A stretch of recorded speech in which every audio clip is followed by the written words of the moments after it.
নমস্কার। গল্পের ঝুলিতে সকল শ্রোতা বন্ধুদের স্বাগত জানাই। আজ আপনাদের জন্য গল্পের ঝুলিতে রয়েছে মানিক বন্দ্যোপাধ্যায়ের লেখা টিকটিকি। গল্পটি ভালো লাগলে একটি লাইক এবং কমেন্ট করে জানানোর অনুরোধ রইল। আর চ্যানেলে নতুন হয়ে থাকলে আরও গল্প শোনার জন্য চ্যানেলটি সাবস্ক্রাইব করতে কিন্তু ভুলবেন না। তাহলে চলুন শুনে নেওয়া যাক আজকের গল্প।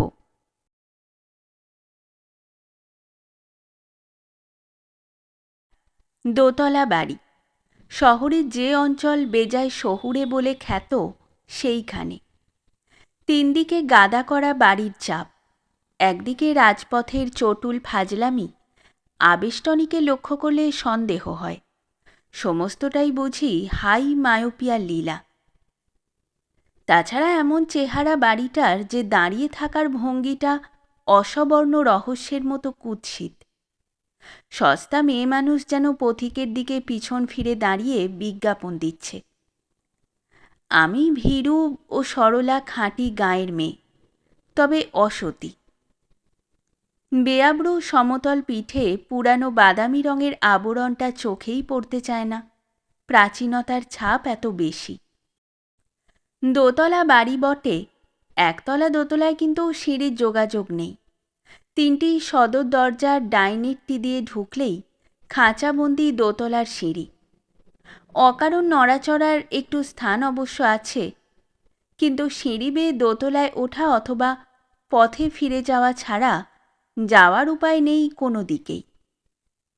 দোতলায় থাকেন ইতিহাসের প্রফেসর। সদর দরজাটির পাশে ছোট পিতলের ফলকে যিনি এম.এ। একতলায় থাকেন জ্যোতিষার্ণব। বাকি দুটি সদর দরজার উপরে কাঠের ফ্রেম লাগানো রঙিন টিনের মস্ত সাইনবোর্ডে যিনি প্রথিতযশা। দুটি দরজাই একটি ঘরের, যার বেশিরভাগ জ্যোতিষার্ণবের গণনালয়, বাকিটুকু অন্দরের প্যাসেজ। তিনটি সদর দরজার মাঝেরটি দিয়ে ঢুকলেই ডাইনে দোতলার সিঁড়ি আড়াল করা দেয়াল আর বাঁয়ে দুটি বই ভরা আলমারির বেয়াব্রু পিঠ। এগিয়ে গিয়ে যখন অন্দরের দরজা ডিঙিয়ে জ্যোতিষার্ণবের আবছা অন্ধকার স্যাঁতস্যাঁতে অন্দরে পদার্পণ না করে প্রায় আর উপায় থাকে না, তখন দেখা যায় আলমারির দেয়াল একেবারে অন্দরের দেয়ালে গিয়ে ঠেকেনি, ফাঁক আছে হাতখানেক। এই ফাঁকটুকু দিয়ে জ্যোতিষার্ণব নিজে আর তার নিজের লোক অন্দর থেকে গণনালয়ে যাতায়াত করে। বাইরের লোক আসে ৩ নম্বর সদর দরজা দিয়ে, এসে ডবল চৌকির ময়লা ফরাসেই হোক আর অয়েল ক্লথ মোড়া টেবিলের সামনে কাঠের চেয়ারেই হোক বসে। বসেই চারিদিকে তাকায়। বিশ্বাস অবিশ্বাস, শ্রদ্ধা অশ্রদ্ধা, আশা নিরাশার ভারে বিব্রত চোরের মতো। যা চোখে পড়ে তাই মনকে নাড়া দেয়, দেয়ালের টিকটিকি পর্যন্ত। সস্তা মেয়ে মানুষ যেন সমস্ত পরপুরুষের দৃষ্টি নিয়ে নিজের সমালোচনা করছে। আমার কি উপায় হবে? আসলে এছাড়া প্রশ্নও নেই জগতে। সব কিছুতে এই সমস্যার ছাপ মারা।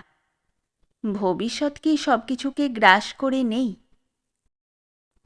জ্যোতিষার্ণবের কপালে চন্দনের ফোঁটা দেবার সময় তার ছেলেমেয়ের মা মাথা কাত করে, চোখ উল্টে দেয়, মোটা আলগা ঠোঁট দুটিকে টান করে হাসে। জ্যোতিষার্ণবের অপরাধ 7 বছর আগে এই ভঙ্গি তাকে ভুলিয়েছিল। তবে কেবল ভঙ্গি নয়, সেই সঙ্গে জিজ্ঞাসাও করে, আমি মরলে তোমার কি উপায় হবে? জিজ্ঞাসা করে সকালবেলা আর মরে যায় সেই সন্ধ্যার কাছাকাছি সময়ে। তবু মনে হয় প্রশ্নটা জিজ্ঞাসা করেই যেন সে মরে গেল। অতীত বর্তমান ভবিষ্যৎ যার নখদর্পণে, সেও বুঝতে পারে না ব্যাপারখানা কি। তার ছেলেমেয়ের মা মরণের কথা বলবে মনে করার আগেই মাথার উপর কড়িকাঠে যে টিকটিকিটার লেজ নড়তে আরম্ভ করেছিল, তার ছেলেমেয়ের মা মরণের কথা বলার পরে সেই টিকটিকিটাই যে আর একটা টিকটিকিকে তার ছেলেমেয়ের মা হতে ডেকেছে, এইটুকু কেবল জ্যোতিষার্ণব জানে না। কিন্তু তাতেই কি এসে যায়? আর সব তো তার জানা আছে, যা কিছু মানুষের জানা দরকার। ওই জ্ঞানটুকু লাভ করলেই কি তার মনের এ ধাঁধা মিটে যেত যে তার ছেলেমেয়ের মা মরবে বলে টিকটিকিটা ডেকেছিল, অথবা টিকটিকিটা ডেকেছিল বলেই তার ছেলেমেয়ের মা মরে গেছে? ছেলেমেয়েরা ছোট। বড় ছেলেটি প্রথম ভাগের বানান শেখে, ছোট ছেলেটি শেখে কথা বলতে। এদের মাঝখানেরটি মেয়ে, বোবা বলে সে কথা বলতে শেখেনি। মার সম্বন্ধে তাই প্রশ্ন করে শুধু বড় ছেলেটি। মা কোথায় গেছে বাবা? স্বর্গে। বলে প্রমাণের জন্য জ্যোতিষার্ণব কান পেতে থাকে। টিকটিকি বাড়িতে ৮-১০টার কম নয়, কিন্তু একটাও জ্যোতিষার্ণবের কথায় সায় দেয় না। নিজের ভুল বুঝতে পেরে নিজেকে বোকা মনে করার লজ্জায় করুণভাবে একটু হেসে জ্যোতিষার্ণব নিজে নিজেই কয়েকবার মাথা নাড়ে। স্বর্গে যদি গিয়েও থাকে তার ছেলেমেয়ের মা, এতদিনে সেখানে পৌঁছে গেছে। অতীত ঘটনার সঙ্গে কি সম্পর্ক টিকটিকির যে তার ছেলেমেয়ের মা স্বর্গে গেছে সে কথা বললে সঙ্গে সঙ্গে সায় না দিয়ে টিকটিকি থাকতে পারবে না? তাছাড়া স্বর্গে যাওয়া না যাওয়া তো জীবনের ঘটনা নয় মানুষের। মরে মানুষ যে স্বর্গে যায়, ইহলোকে কি সে স্বর্গ আছে? স্বর্গই নেই ইহলোকে। মনে মনে এত গভীর ও জটিল যুক্তিতর্ক নাড়াচাড়া করেও কিন্তু সন্দেহ যায় না। তার ছেলেমেয়ের মা স্বর্গে যায়নি বলেও তো চুপ করে থাকতে পারে ত্রিকালদর্শী টিকটিকিগুলি। স্বর্গে গিয়ে থাকলে অন্যগুলি না হোক, যে টিকটিকিটা তার ছেলেমেয়ের মার মৃত্যুর কথা ঘোষণা করেছিল সেটা অন্তত একবার ডেকে উঠত। হোক না অতটুকু জীব। একবার যে অতখানি জ্ঞানের পরিচয় দিয়েছে, তার কি এতটুকু কাণ্ডজ্ঞান নেই? জ্যোতিষার্ণবের বিপদ এই, সে জানে তার ছেলেমেয়ের মার স্বর্গে যাওয়া নিষেধ। অবিবাহিত বউদের জন্য স্বর্গ নয়, কিন্তু কুমারী জীবন থেকে একজন পুরুষের সঙ্গে যারা জীবন কাটিয়ে দেয় তাদের জন্যও কি স্বর্গে যাওয়ার কড়া ব্যবস্থা একটু শিথিল হয় না? তার ছেলেমেয়ের মার পরলৌকিক জীবন সম্বন্ধে এইটুকুই আশা ভরসা জ্যোতিষার্ণবের।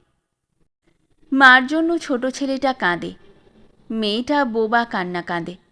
বড় ছেলেটা কাঁদে আর জিজ্ঞাসা করে, মা কোথায় গেছে বাবা? জিজ্ঞাসা করে গণনালয়ে, ৩ জন ক্লায়েন্টের সামনে। জ্যোতিষার্ণব দেয়ালে টাঙানো যোগিনী চক্রের পাশে নিষ্পন্দ টিকটিকিটার দিকে একবার তাকিয়েই উঠে দাঁড়ায়। ক্লায়েন্টদের সবিনয়ে বলে, একটু বসুন, আসছি। বলে ছেলেকে নিয়ে অন্দরে শোবার ঘরে ঢুকে দেয়ালে আর সিলিংয়ে ব্যাকুল দৃষ্টিতে খুঁজে বেড়ায় তার টিকটিকিকে। সেদিন ঘরে যা কিছু ছিল আজও তার সবই আছে, কেবল নেই শৃঙ্খলা আর সেই টিকটিকিটা। শৃঙ্খলা সত্যই নেই, শৃঙ্খলা লুকিয়ে থাকে না, কিন্তু টিকটিকি তো ফাঁকে ফোঁকরে জিনিসপত্রের আড়ালে অনায়াসে লুকিয়ে থাকতে পারে। অতটুকু জীব টিকটিকি। একটু আশ্বস্ত হয় জ্যোতিষার্ণব, ছেলেকে বলে, কি বলছিলি তুই খোকা? বাপের কোলে উঠে ছেলের মন এতক্ষণে শান্ত হয়েছে। কখন বাবা? আপিসে ঢুকে কি বললি না আমাকে? কিছু বলিনি তো। ছোট বোন আর ভাইটি বাপের যে লোমশ বুকখানায় আজকাল রাজত্ব করে, সেখানে উঠে স্মৃতিভ্রংশ হবার বয়স খোকার পার হয়ে যায়নি। তবে বয়সের তুলনায় ওজনটা তার হয়েছে অস্বাভাবিক।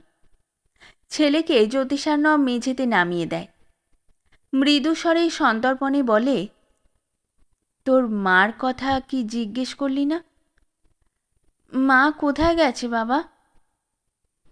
বোমা নিয়ে খেলা করবার মতো অসহায় সাহসের সঙ্গে জ্যোতিষার্ণব বলে, নরকে। বলে কান পেতে থাকে। কানে আসে ছোট ছেলেটার কান্না। দোতলায় ইতিহাসের প্রফেসরের স্ত্রীর হঠাৎ গাওয়া ২ লাইন গান, রাজপথের চটুল ফাজলামি। বড় ছেলেটা বাপের মুখ দেখেই বোধহয় কেঁদে উঠবার উপক্রম করেছিল। জ্যোতিষার্ণব চোখ রাঙিয়ে বলে, কাঁদিস না। খোকা কাঁদে না। শোন, আমি ভুল বলেছি, তোর মা এখনো নরকে যায়নি, যাবে, বুঝলি? যাবে, ভবিষ্যতে যাবে। আবার জ্যোতিষার্ণব কান পেতে থাকে। বড় ছেলেটা কেঁদে ওঠা মাত্র হাত চাপা দেয় তার মুখে। কানে আসে ছোট ছেলেটার থেমে আসা ছাড়া ছাড়া কান্না। দোতলায় ইতিহাসের প্রফেসরের থেমে আসা দুলাইন গানের দুর্বোধ্য গুনগুনানো সুর, রাজপথের চটুল ফাজলামি আর টিকটিকির ডাক। সেই টিকটিকিটার নয়, সে যাকে সেদিন তার ছেলেমেয়ের মা হতে ডেকেছিল সেটার। দুটি টিকটিকির আকারে, চামড়ার রঙে, চালচলনে পার্থক্য অবশ্য আছে অনেক, কিন্তু সব টিকটিকিরই একরা। মনে যার ব্যথা থাকে তার শখ চাপে মনের কথা বলবার। মনের ব্যথা যে মনকে কামড়ায় এটা তার একটা লক্ষণ। ছেলেমেয়ের মা যার নরকে যাবে, মনে তার ব্যথা থাকা স্বাভাবিক। জ্যোতিষার্ণব তাই হাত দেখাতে, ঠিকুজি মেলাতে, ভাগ্য গণাতে, মাদুলি কবচ বিধান ব্যবস্থা নিতে, পূজা পার্বণ, শান্তি সস্তয়ন নির্বাহের আহ্বান জানাতে যারা আসে তাদেরও যেমন মনের কথা বলে, শুধু দেখা করতে যে বন্ধুরা আসে তাদেরও তেমনই মনের কথা বলে। জ্যোতিষ বচনের মতো মনের কথা বলার কথা তার প্রায় মুখস্থ হয়ে গেছে। এ যুগের মানুষের অবিশ্বাস প্রবণতা দিয়ে আরম্ভ করে চোখে আঙুল দিয়ে দেখিয়ে দিলেও যে কেউ কিছু বিশ্বাস করতে চায় না, এ পর্যন্ত আস্তে আস্তে জ্যোতিষার্ণবের মুখ বড় বিমর্ষ হয়ে যায়। গভীর আর্ত বিষাদের ছাপ। তাছাড়া গলাও কাঁপে। ফরাসি বা চেয়ারে যেখানেই তার শ্রোতা বসে থাক, কথার চেয়ে কথার সুর আর জ্যোতিষার্ণবের চেয়ে তার মুখের ভাব শ্রোতাকে বিচলিত করে বেশি। জ্যোতিষার্ণবের ভণ্ডামিতে আর যেন বিশ্বাস থাকে না, অন্তত তখনকার মতো। প্রমাণ? বিশ্বাসের জন্য প্রমাণ চাই? আমার নিজের জীবনেই কত বড় বড় প্রমাণ ঘটেছে। এই তো সেদিন আমার স্ত্রী মারা গেলেন, আমি কি জানতাম না তিনি ওই দিন ওই সময় মারা যাবেন? জানতেন। গণনালয়ের টিকটিকিটা সবসময় নিজেকে প্রকাশ করে রাখে। হস্তরেখার প্রকাণ্ড ম্যাপ, রাশিচক্র, বর্ষচক্র, পতাকি চক্র, যোগিনী চক্রের ছবি, সুকেশিনীর ছবিযুক্ত কেশ তৈলের দেয়ালপঞ্জি বিজ্ঞাপন, দেয়ালে বসানো তাক, জানালার চতুষ্কোণ গহ্বর, ফাঁকা দেওয়াল, ছাদ, কড়িবর্গার আড়াল, সমস্ত জায়গা পাতি পাতি করে খুঁজে তাকে আবিষ্কার করতে হয় না। এদিক ওদিক একটু তাকালেই নজরে পড়ে। জ্যোতিষার্ণব খানিকক্ষণ আনমনে তাকিয়ে থাকে টিকটিকিটার দিকে। তারপর মাথা হেলিয়ে বলে, প্রথমে জানতাম না, নিজের লোকের মৃত্যুর দিন গণনা করতে নেই। মানুষের মন তো, মন বিচলিত হয়ে পড়ে। সেদিন সকালবেলা হলো কি, তামাশা করে আমায় বললেন, আমি মরে গেলে তোমার কি উপায় হবে? মানে সংসার তো একরকম চালাতেন তিনি, তাই হঠাৎ পরিহাস করে বললেন আর কি, যে তিনি যদি মরে যান এসব কাজকর্মই বা কে করবে, ছেলে মেয়ে মানুষই বা কে করবে। যেই বললেন কথাটা, সঙ্গে সঙ্গে একটা টিকটিকি ডেকে উঠল। টিকটিকি? হ্যাঁ, টিকটিকি। মনে কেমন খটকা বাঁধল। হস্তরেখা বিচার করে ওর বয়স জিজ্ঞেস করলাম। বয়স অবশ্য আমি জানতাম, বিয়ের সময় থেকেই জানতাম, তবু জিজ্ঞেস করলাম। তারপর বললাম, তোমার কুষ্টিটা বার করো তো, কালো তোরঙ্গের তলায় আছে। উনি হাসতে হাসতে কুষ্টি বার করে দিলেন। তখনও আমার মন বলছে, থাকগে, কাজ নেই, মরণ যদি ওর ঘনিয়ে এসে থাকে কি হবে আগে থেকে জেনে? লাভ তো কিছুই হবে না, মাঝখান থেকে কিছুদিন অতিরিক্ত মনোকষ্ট ভোগ করব। কিন্তু শেষ পর্যন্ত গণনা না করে পারলাম না। গণনার ফল দেখে মাথা ঘুরে গেল। সেদিন গোধূলি বেলা পর্যন্ত ওর আয়ু। ওর দিকে তাকিয়ে মনে হলো যেন একটা শবের দিকে তাকিয়ে আছি। ঠিক পিছনে আবঝা মতন। শ্রোতা স্তব্ধ, গলা শুকিয়ে গেছে। ভয়ে নয়, প্রকৃত তৃষ্ণায়। কিন্তু এখন জল চাওয়া যায় না। জানতাম কোনো লাভ নেই। ওর বাবা ছিলেন পরম নিষ্ঠাবান সত্যবাদী পণ্ডিত।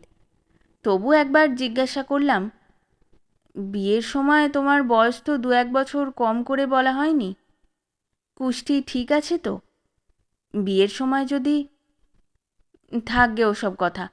আপনাকে যা বলছিলাম, পার্শ্বমুখ নক্ষত্র... 9টি পার্শ্বমুখ নক্ষত্রের একটির নাম রেবতী।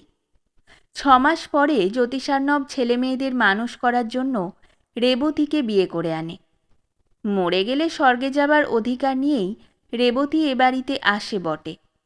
বাড়িতে কিন্তু একটিও টিকটিকির দেখা সে পায় না। তবু সাবধানের মার নেই ভেবে জ্যোতিষার্ণব বউকে সতর্ক করে দেয়, দেখো, কোনোদিন মরার কথা মুখে এনো না।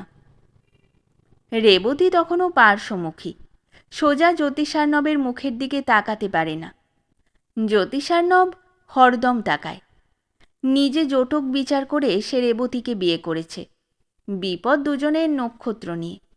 তার নিজের শতভিসা নক্ষত্র আর রেবতীর উত্তর ভাদ্রপদ নক্ষত্র তাদের মিলনকে করেছে রাক্ষস ও নরের মিলনের মতো।